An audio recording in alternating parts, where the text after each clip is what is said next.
తడిపక్క శ్రీ సీతారామ లక్ష్మణ సమేత దివ్య దర్శనం.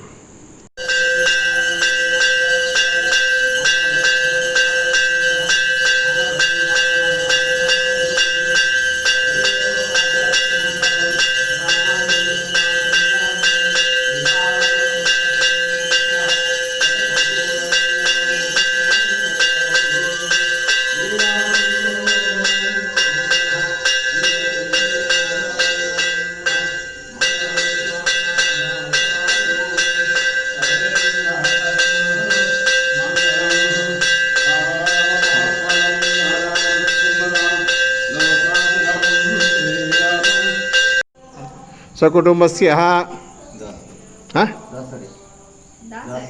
दासवंशयजमानस्य अशोकनामदस्य लयानामदस्य.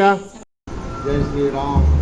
आपदामपहत्तारं दातारं सर्वसम्पदां लोकाभिरामं श्रीरामं यो नमाम्यहं. जय శ్రీమన్నారాయణ. బంధువులారా, ఈరోజు ఏకాదశి, శ్రేణ ఏకాదశి. స్వామివారు నిద్రలోనికి వెళ్ళిపోతుంటారు. కావున ఈరోజు ఏకాదశి రోజున ఇక్కడే కానీ విష్ణు సహస్రనామాలు పఠిస్తే సకల పాపాలు నిలుపుకుంటారు.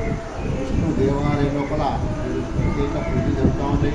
స్వామివారికి అభిషేకాలు, అర్చనలు మరియు స్వామివారికి నిత్యారాధన కార్యక్రమాల లోపల విశిష్టమైన పుణ్యం ఉంటుంది.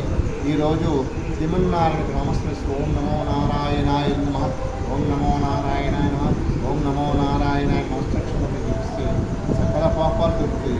ఆ శ్రీమన్నారాయణ కృపాకరుడు పొందుతారు. అలాగే విష్ణు సహస్రనామ చదువుకోవాలి. అలాగే శ్రీరామ రామ రామే హరే రామే మనోరమే సహస్రనామ తత్వం రామనామవరాణమే శ్రీరామనామవరాణి ఓం నమైతి. ఈ మంత్రాన్ని రోజు చూసాలనుకున్నా కానీ ఆ విష్ణు సహస్రనామ చదువుకుంటారు.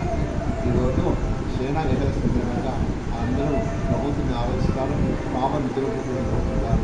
ఈరోజు పరిపాలనలో శ్రీరామాలయం లోపల ప్రత్యేక పూజలు ఉన్నాయి, అర్చనలు, స్వామివారికి ఆరాధనలు, విగ్రహాలతో కూడా పూజలు. కావున భక్తులు వచ్చేసి ఆ స్వామివారి రంగస్థానం శ్రీ కృపాకటాక్షాలు శ్రీ సీతారామస్వామి యొక్క పుణ్యక్షేత్రం, తీర్థక్షేత్రం కాబట్టి స్వామివారి కృపాకటాక్ష వెళ్ళలా అందరూ ఉంటాను. జై శ్రీరామ్, జై శ్రీమన్నారాయణ.